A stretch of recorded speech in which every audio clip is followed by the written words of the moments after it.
Hello, everyone, and welcome to the third ever Highlight Haven interview. My name is Matthew Heiserman, and today we are joined by a very special guest. He is a sports broadcaster for the University of Pittsburgh and a sports writer on both Fan Nation and the Pitt News.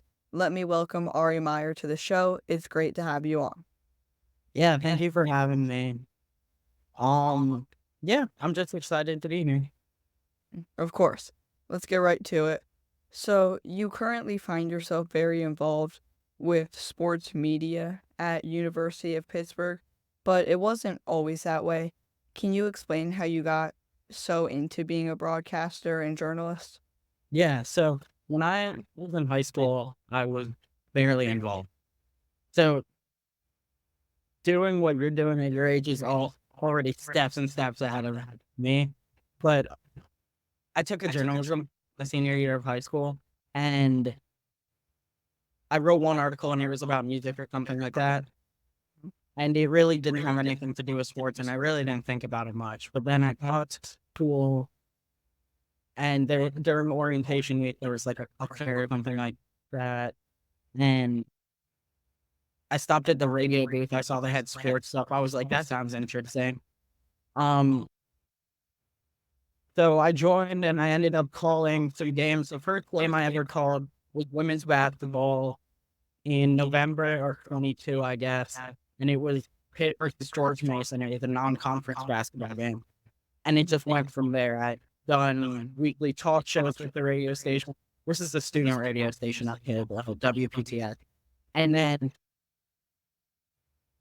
over the course of the year, I got more involved. Did some men's basketball, including calling a last second win we played over Wake Forest in the 22-23 season. And then when it came to my sophomore year, which I'm in between my sophomore and junior, I became the sports director of the radio station and got more involved with the Pitt News, which I had actually started. Sorry to go back a second. I had started looking at second semester of my freshman year, but I became sports director sophomore year, and that let me do a lot more. Like I called the backyard brawl football game in West Virginia for Pitt versus West Virginia. I called Pitt versus Wofford football, and I called a lot more basketball games. Clemson, Missouri.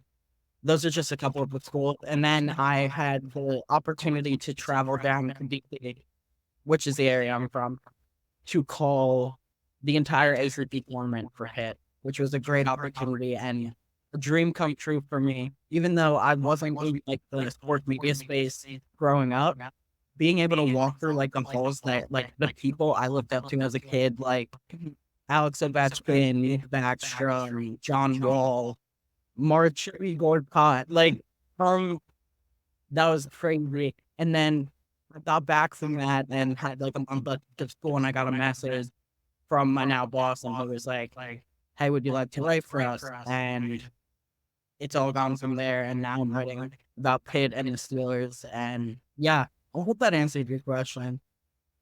Yeah, I think it's just great how you've kind of progressed from not doing much at a pretty late age and how you're pretty involved already. I mean, that's definitely impressive. Mhm. Also, by the way, if you're watching this and you don't know, Marcin Gortat is a pick and roll legend. Watch his highlights if you haven't Marching, already. Marching Gortat will probably go down as the most underrated wizard of the 2010s, just because he was probably the best glue guy in the league that decade. But whatever. So, also, while covering sports at Pitt, you've been able to watch many talented athletes throughout their journey to the pros. One of those players is Carlton or Bub Carrington. He's been spectacular so far in the NBA Summer League for the Washington Wizards. What is it like watching him blossom into the star that he is already becoming? So his freshman year, there, his only year in school, was my second year covering Pitt basketball. So he came into it, and he was actually not the highest rated recruit in his class. That was Jalen Lowe. who some media outlets have him as a lottery pick for the coming draft. But the first thing you noticed from him, like in the exhibition game that they played before the season, was how good of a shooter he was. And then he goes in, plays North Carolina A&T, and gets a triple-double in his debut, which I think has only happened 3 times in ACC history, like 10 in D1 history. Don't quote me on that. I'm not exactly sure about that number. And he was the only Pitt Panther to ever do it. And you could just tell this guy was a good shooter, but he also knew how to facilitate the ball. So when scouts started showing up after that game, I was like, wow, because that didn't happen the year before. We had some talented guys like Keith the Band-Aids, Spinner play in, I believe, Spain and Europe this year, and he's an incredible basketball player, but he wasn't getting NBA look. He was in Summer League last year, but he didn't end up getting a contract. But you could see that the hype for Bub was slowly building up. And then when Pitt got snubbed from March Madness, it died down for a little. And then what actually happened is we got a cryptic email out of nowhere. And they were like, we're going to have a press conference with Coach Cable and the player tomorrow. And he ended up announcing it. And then from there was tons of speculation. He looked like he was going to go somewhere between like 18 and 26. But for him to jump as high as he had, that was great. And then seeing him in Summer League being arguably first or second best player on the Wizards team so far has been great to see, because since seeing him in North Carolina A&T in that exhibition, I've always known he has the talent, but seeing that he's able to apply it against guys at a higher level, of course it's not the regular season yet, it's still Summer League, but it's been great to see his progression.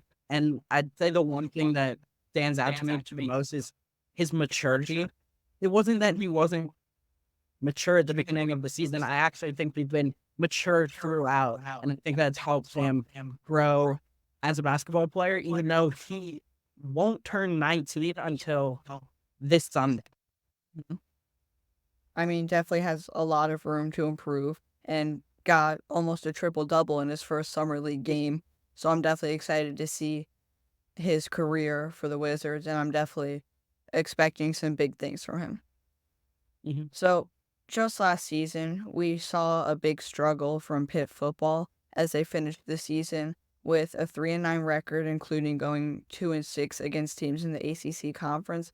How do you expect to see them bounce back this upcoming season to return to the success that they had a couple of years ago?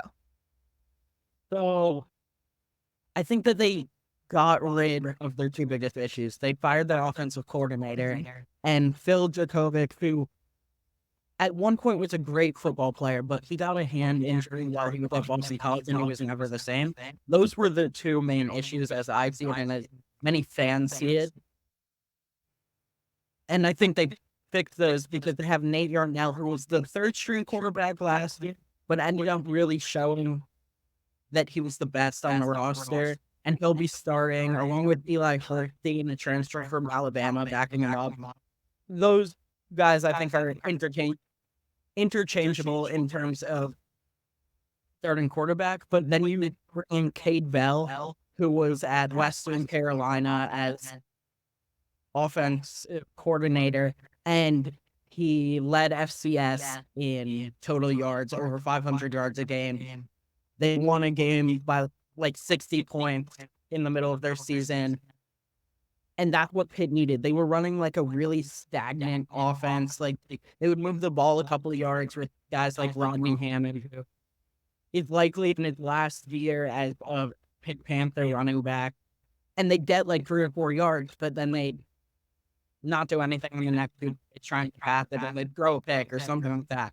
I think that Cade Bell's offense will actually utilize what is widely considered their best offensive player in tight end Gavin Bartholomew, who at this point, the most notable play is probably his hurdle touchdown against Lee in 2022.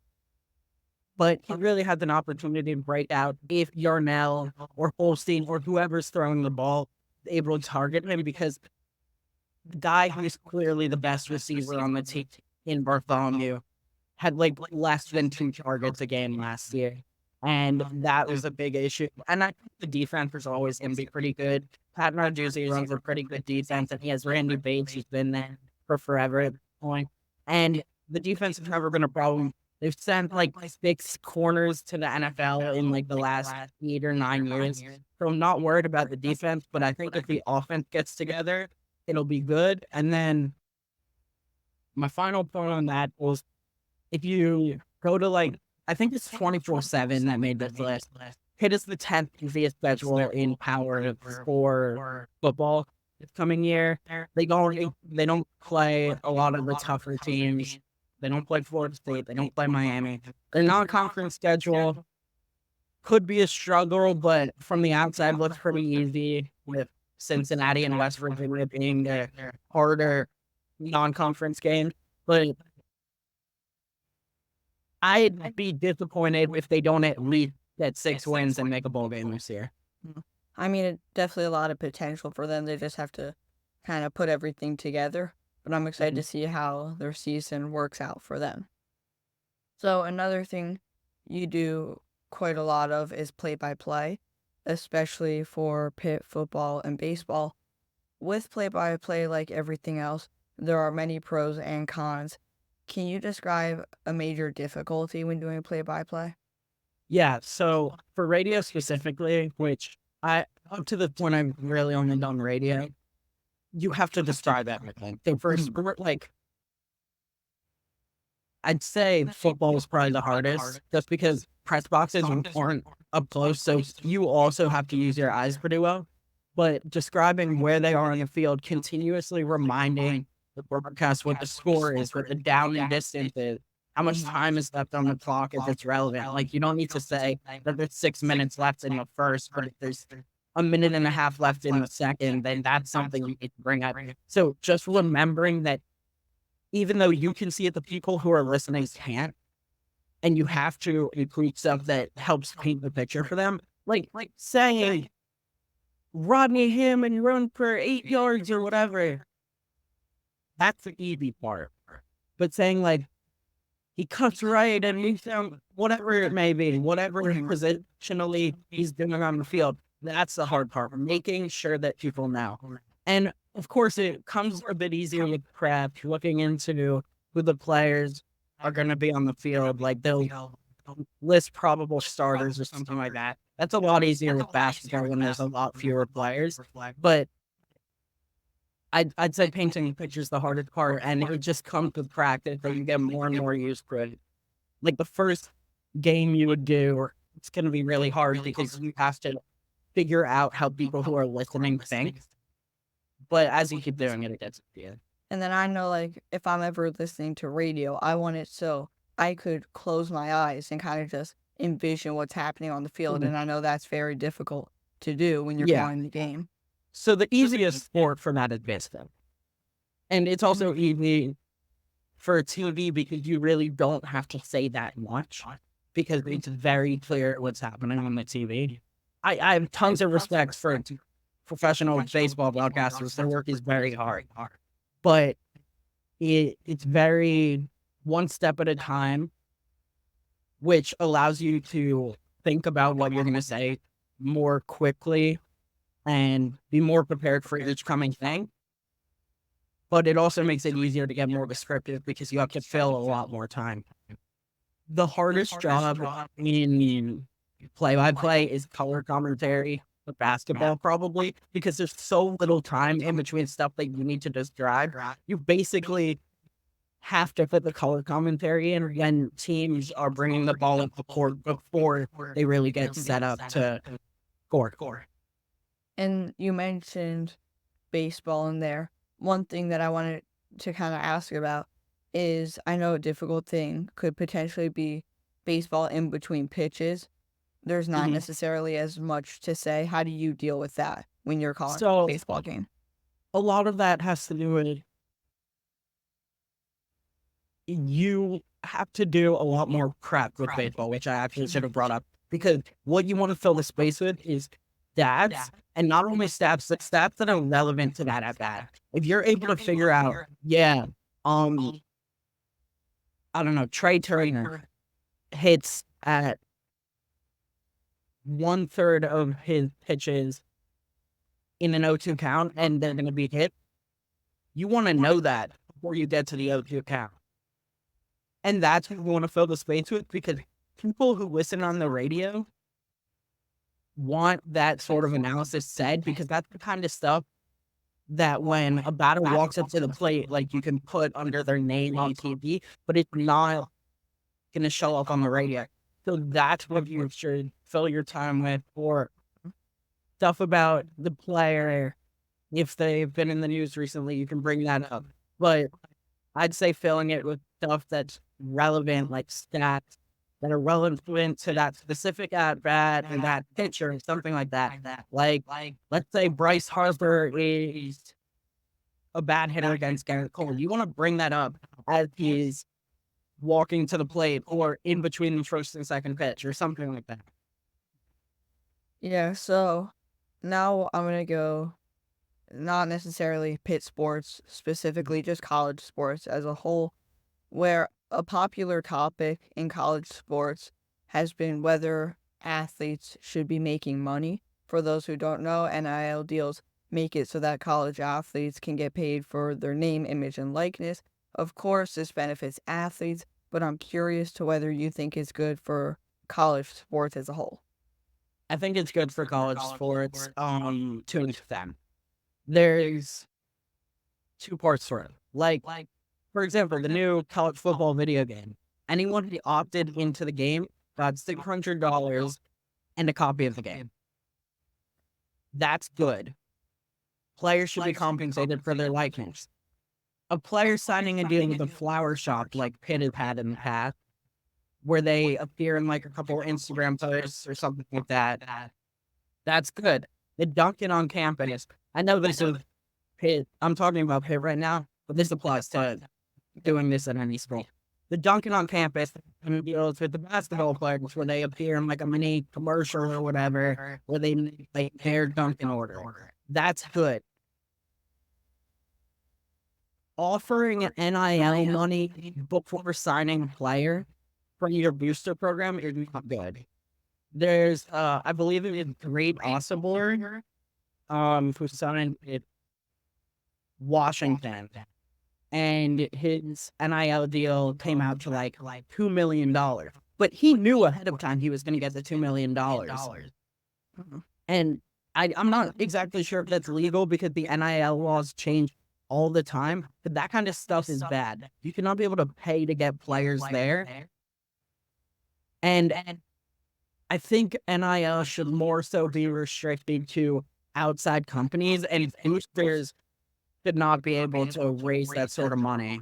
But that gets into a lot of issues, because what if the boosters open the companies who want to sponsor the players? But I think I've made it clear that there are like two different parts to it, and one part okay. And then the part that I mentioned, Great Osibor for Full, is really detrimental, because it creates a massive separation between like the top 10 teams and then the bottom 124, if we're talking about like football, or 300 when it comes to D1 basketball. Yeah, so to go with that, another popular topic is the transfer portal, in which we see athletes switching teams yearly. And this kind of, in a way, could connect even to NIL. Some teams, or some players may be switching to a team to potentially get more money there. But based on the impact this makes on college sports, do you think it's good or bad? Again, it's like 50-50. Yeah. Players who are stuck in situations where they don't get playing time, or they don't like how they're being coached, or something like that, they should be able to transfer. They should not get paid to transfer, or however they justify the player earning more money at another school versus another school. But I do think that players should have the right to move to a different school. Like, if a guy commits to, I don't know, um, GW for basketball, and then he realizes he's way, way out of like the D1 quality basketball player, something like that. He should be able to transfer to a D3 school, no problem. If someone commits to Robert Morris and he doesn't like the coaching style, he should be able to transfer to another school that'll want him because he was good enough to land that scholarship at Robert Morris. But teams have seemed like they're contacting teams like before they enter the portal and things like that, and that is not good because that makes the separation issue again. If there's players who are going to schools because they have 10 more people on their recruiting staff and they're doing things that aren't necessarily good, they're sort of in like a gray area, or illegal or moral or otherwise. That's not good. But the players should have the right to switch if they're in a situation they don't want to be in. Yeah, and I think in my opinion, it's just a little overused sometimes. And I'm going to speak biasly here as a JMU fan, but they had a good season in football this past year with Jordan McLeod as the Yeah. starting quarterback, some good coaching. And then right after that, it feels like half the coaching leaves for Indiana. McLeod leaves, and it See, feels like they're taking sorry. advantage almost of a small school to I think there's a eventually slightly different issue because that has to do with Signetti moving. Um, like a lot of the guys who left ended up at Indiana because they wanted to follow Signetti there. But that happened, I guess, to a lesser extent before the portal fully existed. But people still transferred before the portal. And some stuff like that would happen. People would follow coaches around. But yeah, no, I do agree with you. It definitely is more detrimental to smaller schools. But yeah, and like I I want yeah, you finish. I also think that people have noticed how well JMU did last year. And they're probably gonna have better recruiting classes and better transfer players and stuff like that in the past. They just moved up. So I think they'll bounce back from it, but yes, it is hard for a school that is not necessarily smaller, but in a less prestigious conference as viewed by the general public. Yeah, and it's not just me as a complaining JMU fan. I mean, of No, course, and I get it. you mentioned it's definitely harder for smaller schools, but it's also just the players, if they're going to get drafted, they want to go to a bigger school. They Yeah. want to get more experience at a big level. And I I mean, think the that's same just, thing happens with Pitt. Like, we talked about how Pitt had a bad season. They're clearly not in the top 10 college football team. But they lost their two best defensive linemen from last year to Colorado. They both committed there. And I know that's very different than like 10, 15 guys and half your coaches leaving, but it happens at every level except for, I guess, the tops. But it is definitely worse at the lower level. It is a problem everywhere that football has caused, but I would give it like 10 years and I think that stuff will calm down a little bit. so another thing you do is write articles about the Pittsburgh Steelers. So I wanted to get a few questions in there about them. Over the offseason, they made an interesting decision acquiring both Russell Wilson and Justin Fields at the quarterback position. What do you think the thought process was of the Steelers in that situation? Um, Whether it was Matt Canada's fault or not, which I don't want to get into because there's been thousands of articles written about it, Kenny Pickett was not good enough. And as much as that pains me to say as a Pitt fan, it just didn't work out. It was also the worst situation if that was going to be the place that was most critical of him. But Mitch Trubisky ended up not panning out, which I think was pretty expected. And Mason Rudolph wasn't like starter material. He kind of reminds me of Taylor Heineke. Like he could start if he really needs to, but don't want him to be your day one starter if you have to. So I think that signing those two guys was signing two guys who had decent seasons last year. I know we think of Russell as not having a good season, but he had something like 26 touchdowns to 7 picks, which is pretty good. And Justin Fields probably top 3 mobile quarterback in football right now, whether his passing accuracy is good or not. But I think what factored into it was how cheap it was. They're paying Russell Wilson like just above the vet minimum to play for them, and the Broncos are paying like $40 million of that contract. And Justin Fields cost them a 6th-round pick. I think if they could get another quarterback for as cheap as they got those two guys, they would in an instant. But in terms of the two of them, I think that going with Russell, which is their plan to start, is smart because I think he has a lot more to prove as an older quarterback. On his third team, yeah, third team. Um, and it's only a 1-year deal, but so is Field. Field, I think, has a much better chance of testing free in the following year and getting something if he doesn't play significantly. Russell Wilson, I think, has a lot less chance of someone taking a chance on him. So I think going with Russell Wilson is smart to start, but honestly, I think the Steelers should be okay with either quarterback. So, also looking at the roster now, who is someone you potentially see as a breakout candidate this upcoming season? Jalen Warren. I think that last year, Burden Roots, that he might have been the better running back on the team. Nothing against Najee Harris, but I think Warren has shown more versatility as a back, and I think he has a real opportunity, especially in a system run by Arthur Smith, who's been more run heavy than I guess Matt Canada was. And it also takes a lot less pressure off of the fact that the Steelers really don't have a wide receiver 2 right now. They have George Pickens, Van Jefferson, Scotty Miller.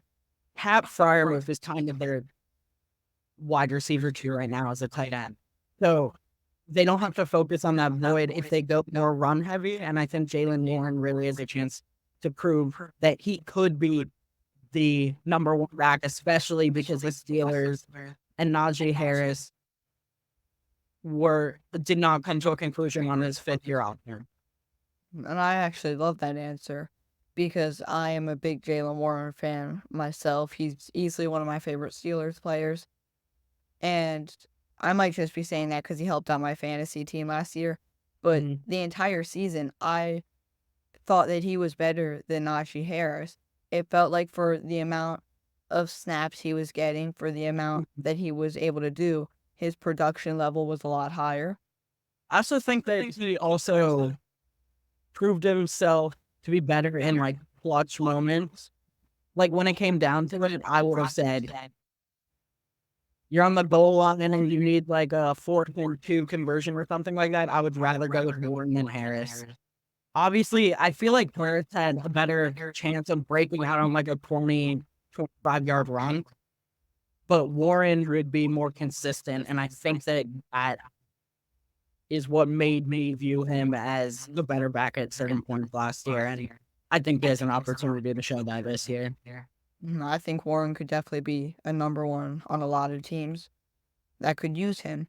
And just the last question I have about the Steelers, what are your expectations for them this season?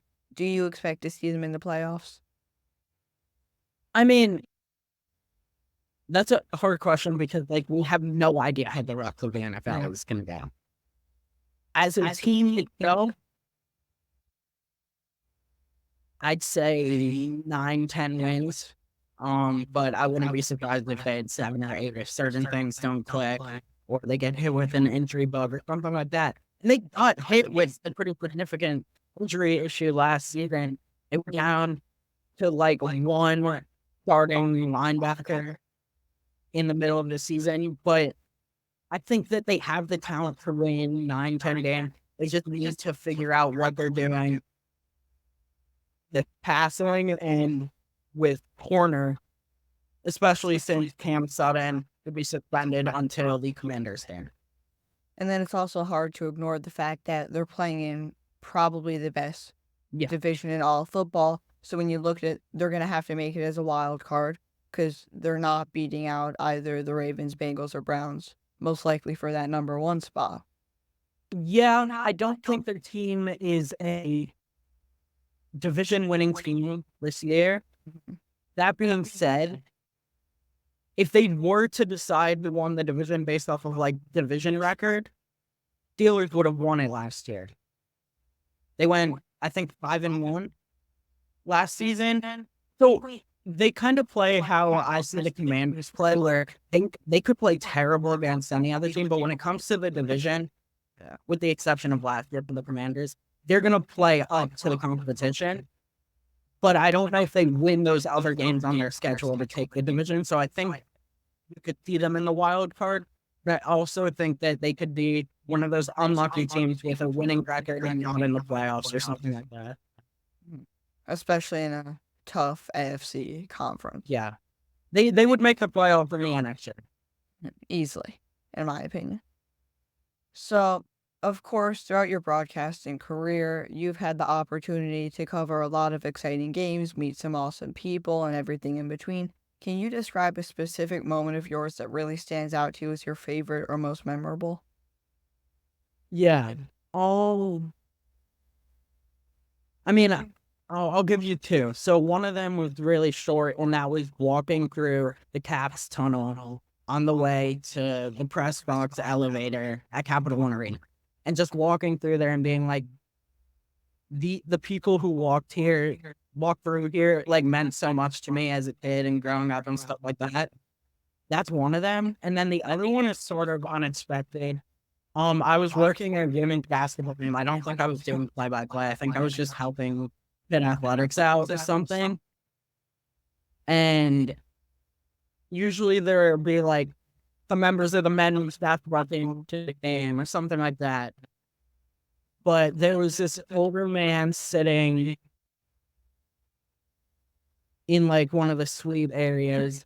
And then my friend's boss comes to her and she's like, I need you to come down and meet this guy. And we walk down there, and the guy's name is John Carlos. So while you might not recognize the name immediately, in the Olympics in the 60s, there was a track race where two African-American men and one Australian man on the podium. And while the anthems played, they held a fist up. One of the two guys was John Carlos, and meeting him and getting to talk to him about like his story. And because he was there to give a speech like the next day to some class at Pitt or something like that. We're just getting to meet a guy who's had such an impact on the sport, because that was really one of the first public protests in international sports and American sports really ever. And that impact has built up throughout the course of the history of sport. But to meet a guy and get to hear him tell his story about all of that, which is really meaningful. So yeah, that would probably be. And this one's just a really fun, simple question. College football 25 has just came out, and of course, there's tons of hype. I need to know, what is one team you're especially looking forward to playing with and rebuilding? Ooh, okay. Okay, I'm actually gonna go JMU because of the jerseys. Also, I applied to JMU. I got into JMU. Obviously, I didn't end up going, but like, I've always been at school. And the position they're in is like a newer FBS team that's also had recent success, and I don't know, just a combination of all that plus the jerseys. All that together, I'd probably say JMU. I mean, of course, I'd have to agree with that. Love that answer. I So, also think they might be a better rebuild than Maryland is, because they have better quarterback prospects. yeah, So, before we wrap things up, I have one final question to ask, and I Mhm. like to ask this question for every interview that I do. If there's one piece of advice you could give to an aspiring sports broadcaster or journalist like me, what would that advice be?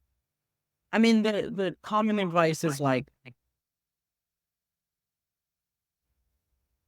get your reps in, like keep doing stuff, like whether or not it's the sport you want to be doing any sort of work in the field gets you better at it and gets you further along. People will notice your work and that you'll continue to earn things as you keep working, whether or not you like it in the first place. But I would say that my piece of advice is at the same time, networking is just as important. For any job, the thing is like, it's not who you are or what you do, it's who you know. And while a lot of like sports broadcasting, sports journalism is about your work, saying hi to that person at that game you're at, or starting a conversation, like the Steelers and Pitt, they have like a criteria area for media, like for halftime and free game and stuff like that, where they have like hot dogs and chips and stuff like that. Sitting down at a table and talking to someone you've never talked to before, that can go a long way. That guy could end up being your boss. That woman could end up being your colleague. Like, just reach out to people, talk to them, but also don't bother people who clearly don't want to be bothered. But put in the effort on the networking side just as much as you're putting in doing the actual work. Hmm.